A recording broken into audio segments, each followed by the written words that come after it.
കോഴിക്കോട് താമരശ്ശേരിയിൽ fresh cut സമരത്തിൽ 2 പേർ കസ്റ്റഡിയിൽ. സമരത്തിൽ SDPI നുഴഞ്ഞുകയറിയെന്ന CPM പ്രസ്താവനയെ SDPI തള്ളി. CPM ആരോപണത്തെ പ്രദേശവാസികളും നിഷേധിച്ചു. സംഘർഷത്തിൽ DYFI നേതാവിനെ 1-ാം പ്രതിയാക്കിയ പോലീസ് നടപടിക്കെതിരെ CPM-ഉം രംഗത്തെത്തി. താമരശ്ശേരിയിലെ ഫ്രഷ് കട്ടിനെതിരായ സംഘർഷവുമായി ബന്ധപ്പെട്ട് പോലീസ് രജിസ്റ്റർ ചെയ്ത കേസിൽ 2 പേരെയാണ് കസ്റ്റഡിയിലെടുത്തത്. കൂടത്തായി സ്വദേശി AP റഷീദ്, താമരശ്ശേരി ചുണ്ടക്കുന്ന് സ്വദേശി KN ബാവൻകുട്ടി എന്നിവരാണ് കസ്റ്റഡിയിലുള്ളത്. സംഘർഷവുമായി ബന്ധപ്പെട്ട് 351 പേരെ പ്രതിയാക്കിയാണ് കേസ്. DYFI പ്രാദേശിക നേതാവിനെ 1-ാം പ്രതിയാക്കിയാണ് FIR. അതേസമയം DYFI ബ്ലോക്ക് സെക്രട്ടറി മെഹറൂഫ് സംഘർഷം ഒഴിവാക്കാനാണ് ശ്രമിച്ചതെന്ന് CPM ജില്ലാ സെക്രട്ടറി പറഞ്ഞു. SDPI ആണ് അക്രമാസക്തമായ പ്രതിഷേധത്തിന് പിന്നിലെന്നുമാണ് CPM ആരോപണം. ഈ പറയുന്ന DYFI നേതാവ് ആ പ്രദേശത്തെ ഉൾക്കൊള്ളുന്ന ജനപ്രതിനിധിയാണ്.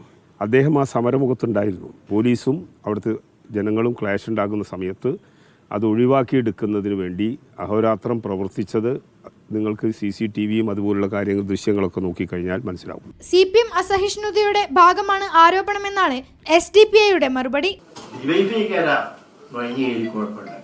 ഇത് സംബന്ധമായ ഒരു പ്രസ് റിലീസ് ഉണ്ടല്ലോ CPM കോഴിക്കോട് ജില്ലാ സെക്രട്ടറി.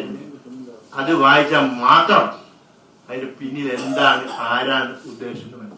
SDPIക്കെതിരായ ആരോപണത്തെ പ്രദേശവാസികളും നിഷേധിച്ചു. സംഘർഷത്തിൽ ജുഡീഷ്യൽ അന്വേഷണം ആവശ്യപ്പെട്ട് മുസ്ലിം ലീഗ് രംഗത്തെത്തി. പോലീസ് നടപടിക്കെതിരെ താമരശ്ശേരിയിൽ UDF പ്രതിഷേധ ധർണയും സംഘടിപ്പിച്ചു. മീഡിയ 1 കോഴിക്കോട്.